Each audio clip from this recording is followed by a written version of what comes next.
Abordamos ya la última conferencia de esta tercera sesión temática. En este caso vamos a hablar de la gestión del casco histórico de San Cristóbal de la Laguna en la actualidad, y para ello tenemos con nosotros a doña Beatriz Simón Franco, arquitecta, la jefa del Servicio de Gestión del Casco Histórico de la Gerencia de Urbanismo del Ayuntamiento de San Cristóbal de la Laguna. Beatriz, cuando quieras. Vale. Bueno, buenas tardes. Los compañeros en el día de hoy han hablado principalmente de las amenazas producidas por causas naturales. Yo mi ponencia la voy a centrar en las amenazas a las que yo estoy familiarizada, que son las que producimos los seres humanos a nuestro patrimonio. Son amenazas que, a diferencia de las que han hablado mis compañeros, estas sí que son previsibles y perfectamente reversibles con una adecuada gestión, que es del tema del que vamos a hablar hoy. Como ya soy la última y para no cansarles mucho, esto va a tener tres partes. Una, que siempre tengo que hablar cuando hablamos del conjunto histórico, que es introducirles en nuestro documento normativo, que es el plan especial. Por otro lado, después ya pasaré a hablar de los planes de gestión, y para terminar voy a terminar con un vídeo para que esto sea lo menos denso posible. Bueno, vamos a ver. San Cristóbal de la Laguna es una ciudad que tiene más de 500 años, es el resultado de un tipo de ciudad que ha estado en proceso continuo de superposición de tendencias históricas, ha ido evolucionando, pero conserva el trazado de sus calles, sus espacios abiertos y sus monumentos, y sobreviven un gran número de fachadas que dan un paisaje urbano histórico. Además, también conserva su comercio tradicional, que bueno, a lo largo de los años se ha ido adaptando a las necesidades actuales, pero no ha perdido su autenticidad, sobre todo de pequeño comercio. El centro histórico fue declarado bien de interés con la categoría de conjunto histórico en el año 85, y en el 99 es cuando la UNESCO le otorga el título de Ciudad Patrimonio de la Humanidad. Bueno, pues como dicen en su declaración, pues por ser la primera ciudad colonial española no fortificada, y que su plano proporcionó el modelo de ciudad colonial de las Américas. Vamos a hablar un poco de los antecedentes más contemporáneos, pero a la situación que tenemos actualmente. A raíz de todo esto, cuando ya se declara el conjunto histórico y obtenemos la declaración de Patrimonio Mundial, ahí surge un compromiso político y de la sociedad por recuperar el conjunto histórico. En aquel momento, anterior al año 2000, sí que había unas amenazas muy directas al patrimonio. Había una gran pérdida de habitantes, había un muy mal estado de conservación de los inmuebles, había una muy baja calidad del espacio público en la laguna, y desde luego lo que había seguro era una ausencia de planificación. Y entonces esto era lo que nos encontrábamos, era la combinación de unos edificios históricos con mucho valor patrimonial, pero una calle con aceras muy estrechas y dominada por el tráfico. Y esto era el producto de lo que en realidad nos ha dejado la segunda mitad del siglo XX. ¿Cuál es la consecuencia inmediata de la declaración de la ciudad histórica de La Laguna como ciudad patrimonio? Pues que hay que salvaguardar el valor universal excepcional por el que se ha obtenido la inscripción. Y para eso hace falta dos herramientas básicas, que es lo que nos centra en la ponencia de hoy. Hay que redactar un plan especial de protección y hay que hacer una gestión de la ciudad. Y eso lo vamos a estar repitiendo durante estos 20 años desde que se declara la ciudad Patrimonio de la Humanidad. Antes que nada, vamos a aclarar una serie de conceptos para los que no están familiarizados con lo que es la terminología urbanística, para poder introducir las diferencias entre lo que es un plan general, un plan especial y un plan de gestión. Vamos a ver. La legislación urbanística contempla los documentos de carácter normativo, donde se establecen una regulación zonal genérica para toda la ciudad, pues identificando zonas más o menos homogéneas, pero no diferencia ni concreta no analiza pormenorizadamente determinadas edificaciones o determinados conjuntos, sino atiende específicamente a zonas para darles una ordenación y crear un diseño de ciudad, y eso se recoge en un plan general. Esta herramienta que existe en el ordenamiento jurídico no es válida para un conjunto histórico. En un conjunto histórico nos encontramos multitud de edificios objeto de una protección arquitectónica derivada por sus valores singulares, pero además hay unos valores de conjunto que tenemos que proteger. Y para eso nuestra legislación en materia de patrimonio pues articula que un documento específico, que son los planes especiales de protección y que tienen carácter normativo.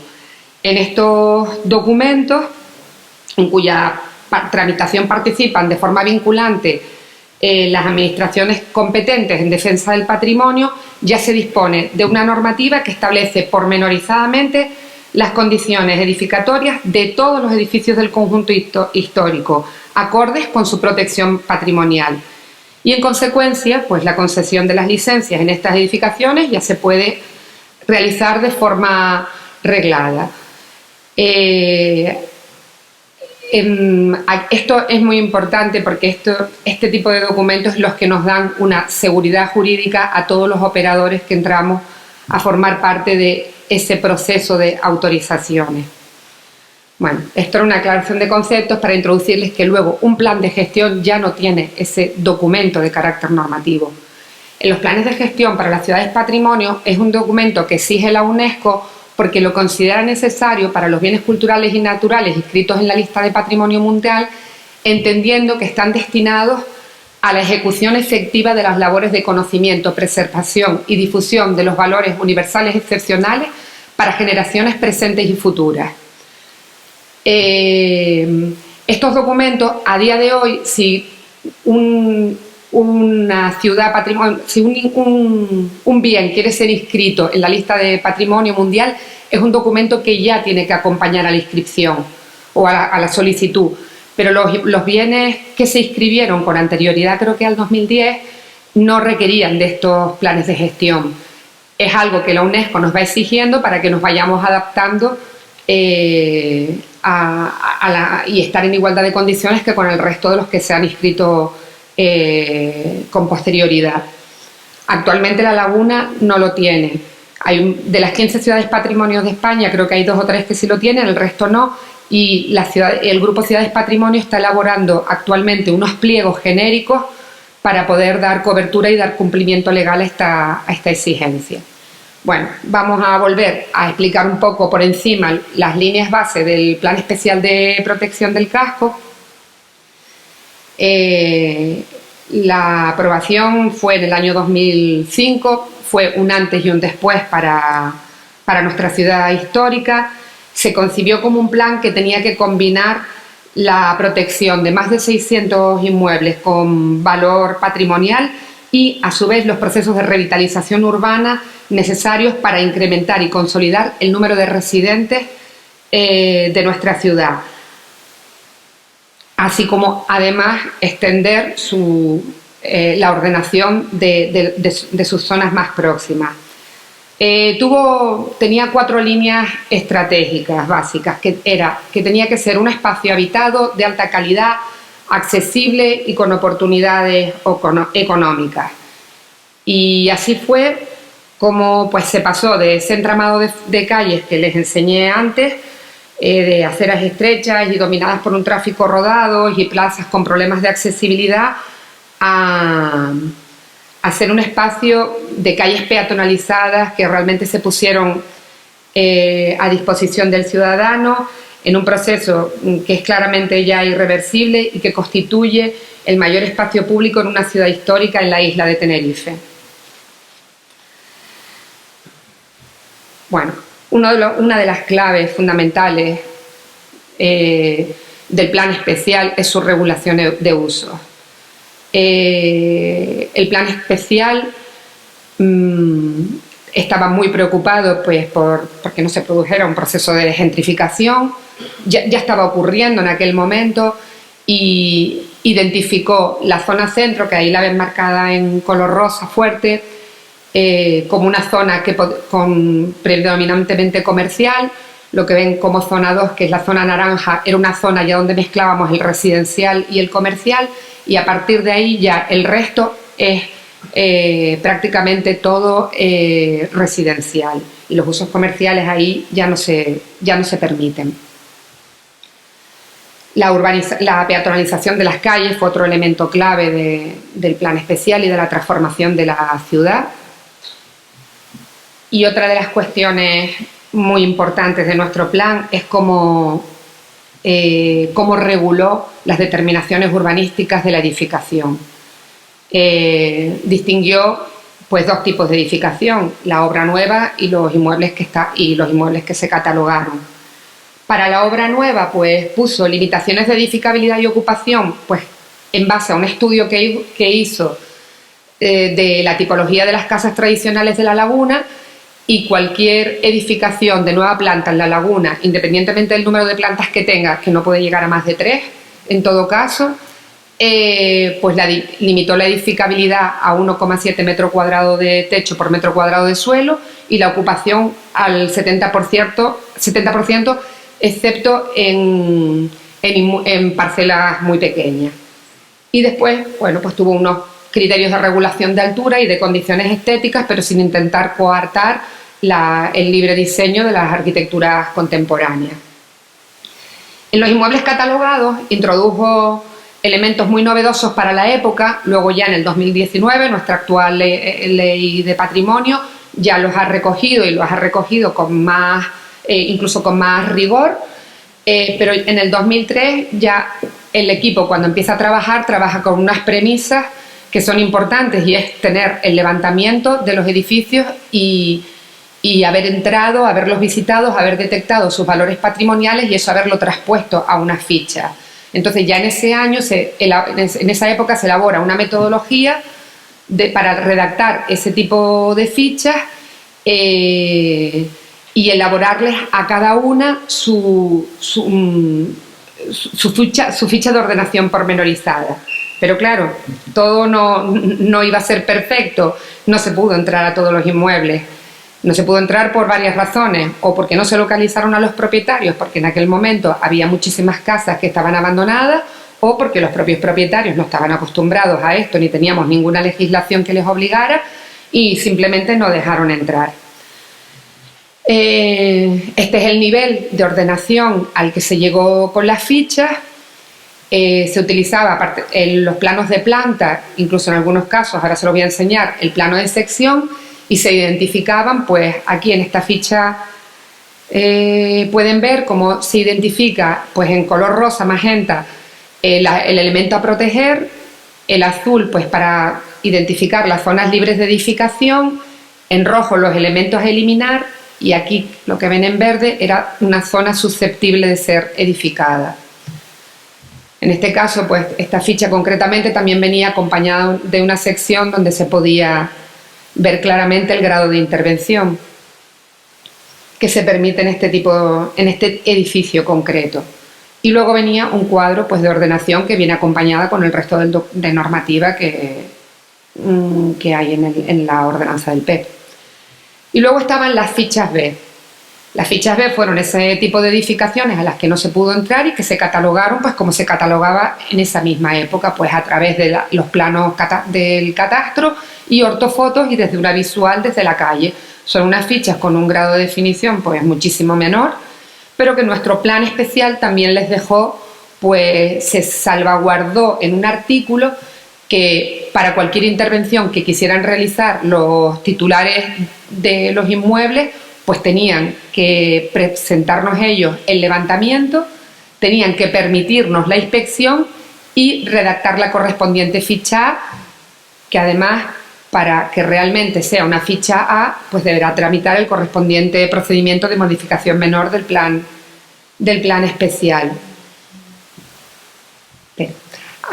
Actualmente, de esos 300 inmuebles que teníamos en ficha B, ya 150 tenemos los levantamientos, o sea que prácticamente nos queda la mitad del trabajo. No es un trabajo sencillo, dependemos mucho de las peticiones de los titulares, y Sinceramente les digo que no creo que en menos de 10 años consigamos entrar a esos otros 150 inmuebles. Bueno, y ahora ya, eso era todo lo que yo les quería introducir de nuestro plan especial y me gustaría pasar ya a lo que es la gestión actualmente en la ciudad histórica de San Cristóbal de la Laguna. A ver, hay una serie de condiciones que son necesarias para llevar a cabo la gestión de este tipo de ciudades, no solo de La Laguna, sino de cualquier ciudad histórica. Tiene que haber un compromiso político real, tiene que haber un documento normativo, porque no nos podemos olvidar que en este país, con la cultura que tenemos, todo lo que no esté escrito en una norma no se cumple. Somos como somos y por muchos manuales que hagamos, por muchas declaraciones de intenciones, hasta que no tenemos una norma de obligado cumplimiento y un marco legal, no somos capaces como sociedad de llegar a adquirir el grado de cultura suficiente como para querer tanto nuestro patrimonio como para que no nos hagan falta este tipo de normas. Hacen falta medios personales. Si las oficinas técnicas no están dotadas del personal adecuado, es imposible llevar a cabo la gestión de un conjunto histórico. Tiene que haber comunicación y diálogo permanente con otras áreas del ayuntamiento. No sé por qué en este párrafo me quedé en áreas del ayuntamiento, cuando yo tenía no solo áreas del ayuntamiento y otras administraciones, y de hecho es que tengo enfrente a los compañeros del Cabildo que ya me han escuchado varias veces de esto y siempre los he nombrado. Es fundamental entenderse con Cabildo, Gobierno de Canarias y ayuntamiento. Somos, al fin y al cabo, el patrimonio, velamos todo por ello.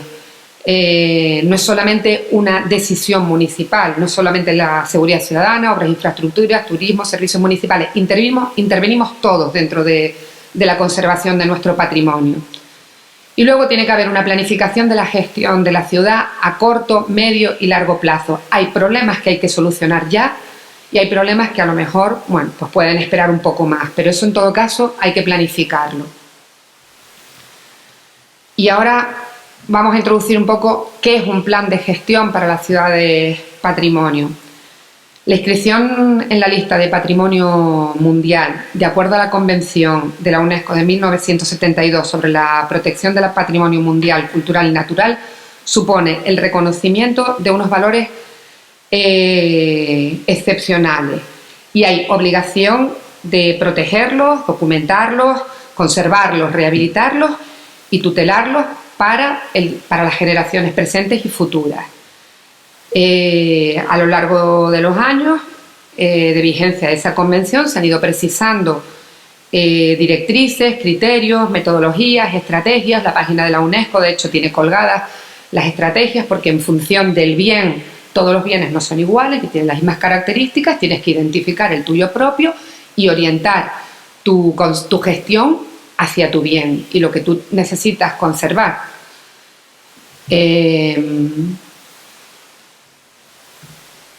Esto debe tener también tiene que tener una óptica actualizada de la gestión y de la conservación del patrimonio cultural, sin olvidarnos de la participación ciudadana. Recuerden que la gestión de un bien es obligación de todos los agentes que intervenimos en él, no solamente de la administración. Bueno, cuando yo les decía antes que yo mi ponencia la oriento a las amenazas que no son las naturales, sino que son las que están hechas por los seres humanos, es porque eso es lo que nosotros nos encontramos en la actualidad en nuestro conjunto histórico. Nosotros, dentro de nuestras amenazas, está la contaminación visual. Esto seguramente muchos de ellos son daños perfectamente reversibles, pero no dejan de ser daños. Hay una ocupación del dominio público por las actividades comerciales que es excesiva, los rótulos y la cartelería comercial es una eterna batalla, los cables y las instalaciones en fachada, que es algo que nos van requiriendo las compañías suministradoras, que cada vez son más demandantes de pasarnos cualquier tipo de canalización, y hay un mobiliario urbano y una señalética que tampoco a veces contribuyen a que podamos disfrutar de nuestro valor universal excepcional, que es el trazado de nuestras calles y esos 600 inmuebles que le dan soporte. Y dentro de los daños de los espacios públicos y edificaciones catalogadas, y aquí estas sí me parecen ya, a veces sí, si bien podrían ser también reversibles, desde luego pueden ser reversibles, pero con un coste económico bastante alto, es pues el tráfico rodado pesado, que tienen que tener limitación de tonelaje en el paso por su conjunto histórico. Además, concretamente aquí en La Laguna, nuestro nivel freático es un nivel freático muy alto, nuestras cimentaciones no son nada profundas, y las vibraciones que nos emiten esos camiones de tráfico pesado cuando pasan hacen que nuestras cubiertas, que son de madera y que son robustas pero a la vez son delicadas, no son estructuras rígidas de hormigón, pues al sufrir esas vibraciones tienden a desprenderse y a causarnos daños en las paredes de fachada y de cerramiento, que terminan perdiendo verticalidad. Y si bien son daños que se pueden revertir con una adecuada rehabilitación, lo que les comentaba antes, son daños que son costosos y casi siempre hay un propietario privado que es el que tiene que responder por ese coste, por un daño que se está haciendo por un mal uso del espacio público. Lo de la ocupación indiscriminada del espacio público para actividades culturales y comerciales, claro, cuando hemos peatonalizado y hemos convertido nuestro casco histórico en un sitio tan amable para la afluencia de personas y con una cierta seguridad para la movilidad, pues atraemos una serie de actividades constantes que, sobre todo para la gente que vive en el conjunto histórico, pues llegan a ser molestas, porque una cosa es tener unas fiestas puntuales y otra cosa es que todos los fines de semana tú en un conjunto histórico te tengas que levantar, dormir la siesta y acostarte con una fiesta permanente en tu casa, porque siempre hay una feria o siempre hay algo que se coloca allí, porque es el espacio que tiene la ciudad para dar una cierta seguridad al ciudadano que va. Y otro tema que nos preocupa bastante pues son las edificaciones con valor patrimonial que no se incluyeron en el catálogo cuando se elaboró el plan especial. Este es uno de los daños de los que yo les hablo. O sea, cuando tienes un espacio que es tan seguro para paseo de las personas y se generan actividades, esto seguramente, esta foto coincide con estas cuestiones que nos organiza nuestro ayuntamiento. Esto, bueno, evidentemente debe responder a un día muy puntual. Entiendo que esta foto fue sacada en la noche en blanco, pero bueno, está claro que esta afluencia de público pues produce unos desgastes en nuestra ciudad histórica. Aquí les pongo un ejemplo de lo que son los tendidos aéreos y el pasar por delante de las fachadas, todo tipo de cableados de las compañías suministradoras, y cómo perjudican la percepción de nuestro conjunto histórico. Y este es un tema que a mí personalmente me preocupa bastante, porque creo que a día de hoy tenemos las tecnologías suficientes como para evitar este tipo de cosas. A lo mejor esto en el año 2005 pues tenía su razón de ser, estas señaléticas indicando el edificio del que estamos hablando. Hoy en día, con las tecnologías que tenemos y las aplicaciones móviles, a mí me parece que todo esto es un poco excesivo y sobra. Y me parece que, por ejemplo, concretamente esta fachada, que es una fachada que tiene unos grabados muy sutiles en su enfoscado, pues ese elemento que ven aquí de señalética, que además nadie va a ir a leer, pues creo que perjudica y daña a esta portada tan fantástica. Este es el tema que le hablo de las cargas y las descargas y los vehículos y cómo se pegan a las edificaciones, y esto es a diario. Esto es un sufrimiento constante del conjunto histórico. Aquí hay una mezcla de peatón, vehículo pesado y de tráfico rodado. Esto aquí es un conflicto ya no solo para la seguridad de las personas, es para todo. Incluso para el propio mantenimiento de estos edificios. Estos edificios llevan unas pinturas especiales y unos enfoscados especiales que no cuestan lo mismo que una obra nueva.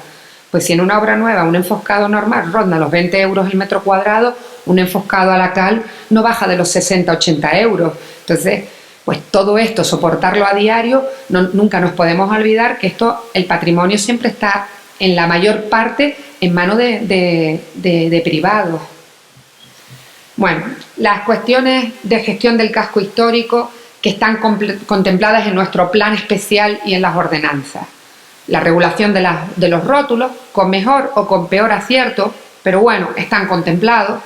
Creo que es una de las cuestiones que deberíamos de cambiar. Creo que habría que ser un poco más restrictivo. La limitación del tonelaje de vehículos, esto sí lo tenemos contemplado, pero no se respeta. Aquí sí que siempre estamos haciendo mucho hincapié en que, sobre todo con el área de seguridad ciudadana y con la parte política, de que por favor que se respete esta norma, porque realmente es muy importante para el valor de los 600 inmuebles. Los horarios de carga y descargas en las calles peatonales, pues habría que empezar a ampliar los horarios de carga y descarga en las calles que no son peatonales y liberar estas calles de ese tráfico tan pesado. Pues para cualquier actuación que se quiera realizar dentro del conjunto histórico, ya el plan especial preveía que a la Oficina de Gestión del Casco le tienen que pedir cualquier intervención que se quiera hacer en el dominio público. Esto siempre nos garantiza que desde la Oficina de Gestión del Casco pues siempre podemos poner algunos condicionantes para hacer un mejor uso del espacio público. También tenemos una ordenanza municipal de ocupación del dominio público con terrazas para establecimientos de restauración. Tiene unos criterios bastante restrictivos. Se quiso ser restrictivo cuando se hizo, que fuera simplemente en el frente del establecimiento, que hubiera unos materiales uniformes de madera y lona, sin publicidad, que se garantizase el cumplimiento de la accesibilidad y que se garantizase esa banda de aparcamiento pues para vehículos de emergencias y para vecinos. Actualmente eso no se está cumpliendo, pero no se está cumpliendo porque hay un bando que lo autoriza por las medidas del COVID. En cuanto todo esto pase, hasta que el COVID llegó, sí que lo cumplíamos y sí que no había mayor conflicto. Siempre hay quien se rebelaba un poco más, pero en general más o menos se cumplía. Sí habíamos llegado a tener esa conciencia ciudadana. Vino la pandemia y todo esto, pues realmente hubo un conflicto entre las actividades y su supervivencia, y la decisión que se adoptó fue permitirles, a través de un bando, pues sacar otro tipo de mobiliario a la calle y dejarles un mayor aprovechamiento del espacio público en favor de que las actividades sobrevivieran.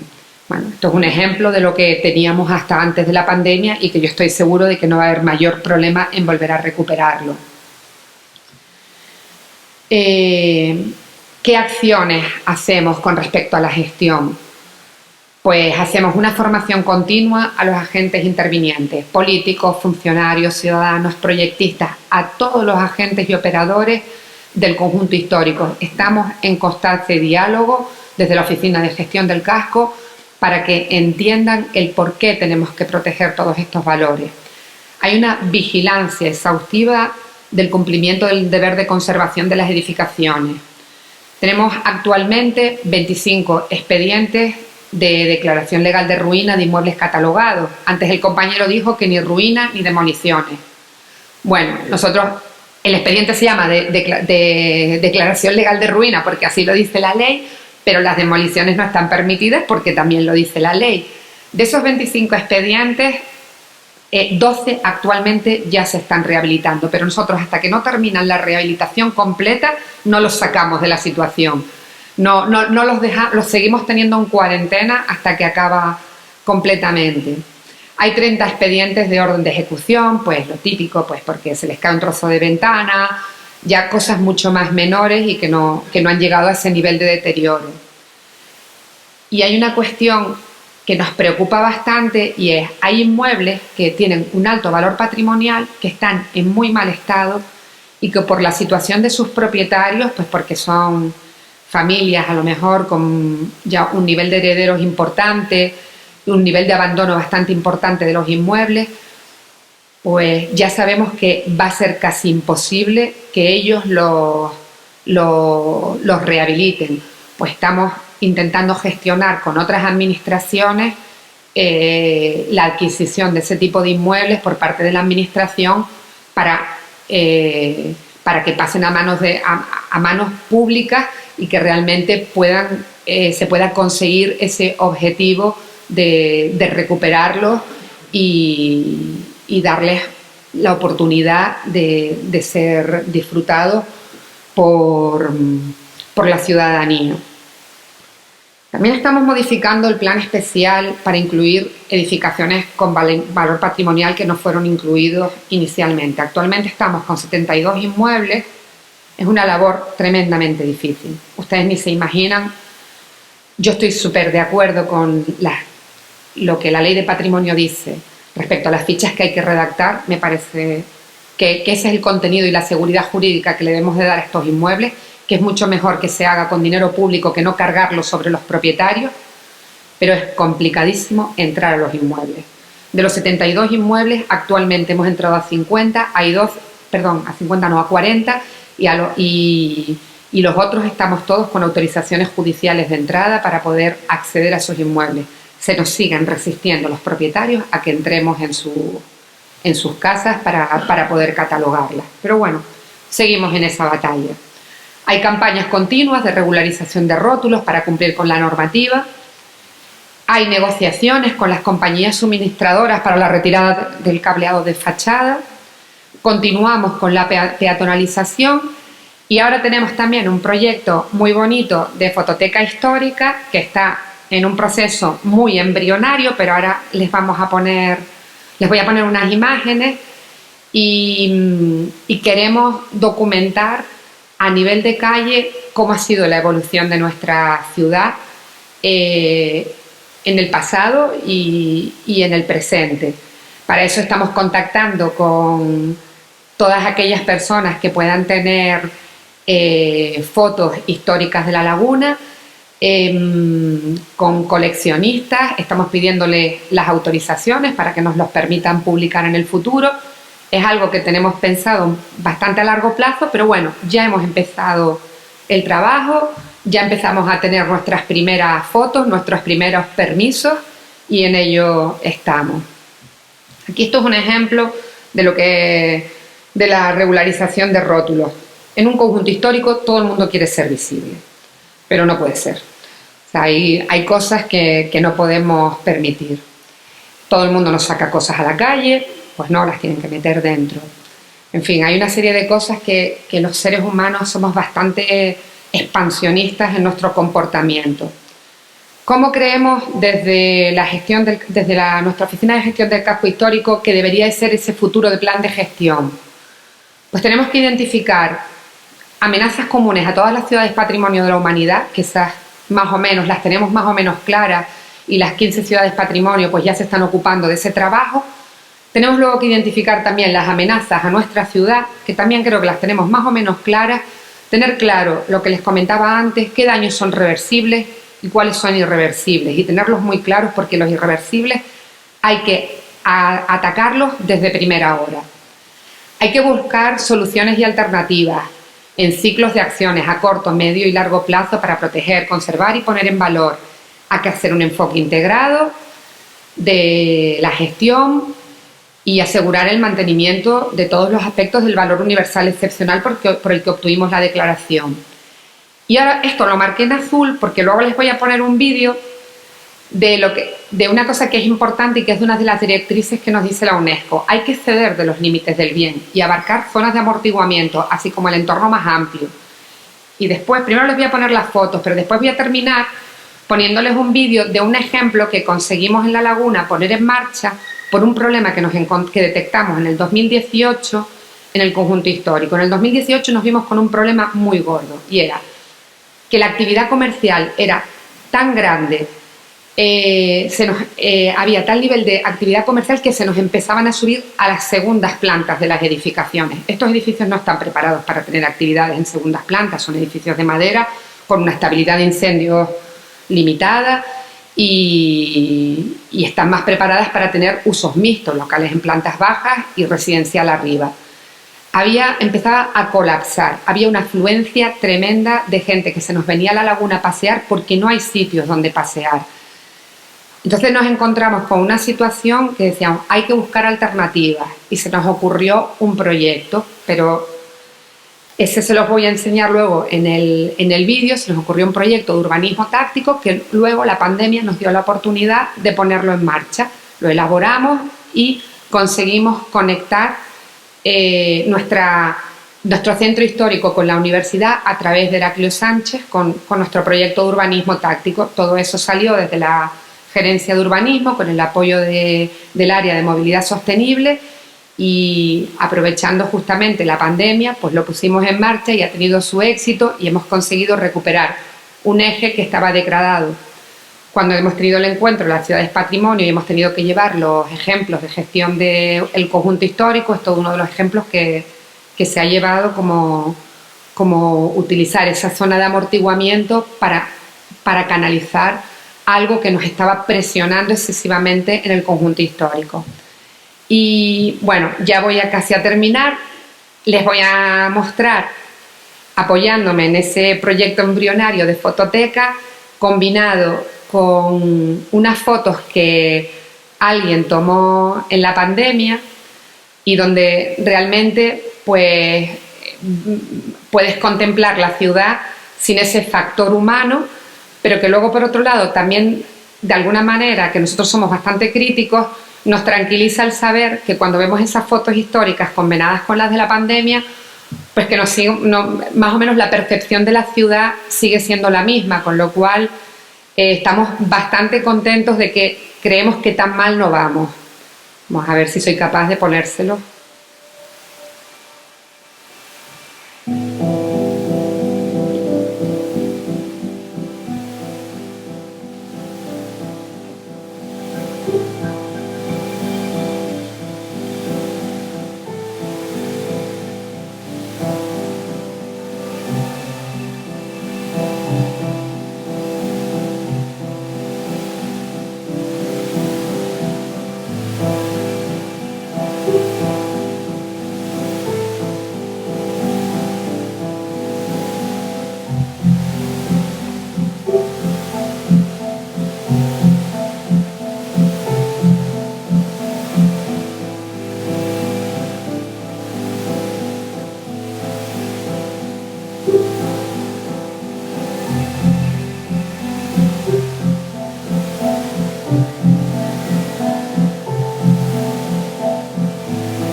Pero el momento que me faltó justo la foto. Ay, no sé por qué no se pasa. Ahí. A mí me gusta siempre despedirlas, no sé por qué no se las puedo poner, se me pasa, se las voy a poner sin presentación. Me gusta despedirme siempre con una cita de Adrián Alemán, porque yo no lo conocí, pero era un aparejador, periodista, doctor en geografía e historia y profesor, y dedicó su vida profesional y privada a contarnos todo lo que se sabía de nuestra ciudad histórica. Yo nunca coincidí con él, pero luego he tenido la oportunidad de leerlo. El año pasado recuperé uno de sus libros que se había hecho en 1976 y era un manual de arquitectura tradicional de La Laguna que me parecía fantástico, pero no tenía dibujos, tenía 2 o 3 dibujos. Pues conseguí que nuestro concejal de la Gerencia de Urbanismo pues le diera el visto bueno a una idea, y hemos reeditado su libro, y con la ayuda de 2 arquitectos mayores que tenían mucha experiencia, Fernando Saavedra y Fernando Botel, pues hemos hecho los dibujos y le hemos dado un poco, le ha dado un poco de luz al libro, y esperamos tenerlo en papel próximamente en cuanto tengamos un poco de dinero para editarlo y poder difundirlo. Y me gusta siempre despedirme con él. De todas formas, ahora les voy a poner este ejemplo y ya para terminar, este ejemplo que les digo de cómo a veces para gestionar la ciudad histórica hay que salirse de la ciudad.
Y ya está, eso es todo.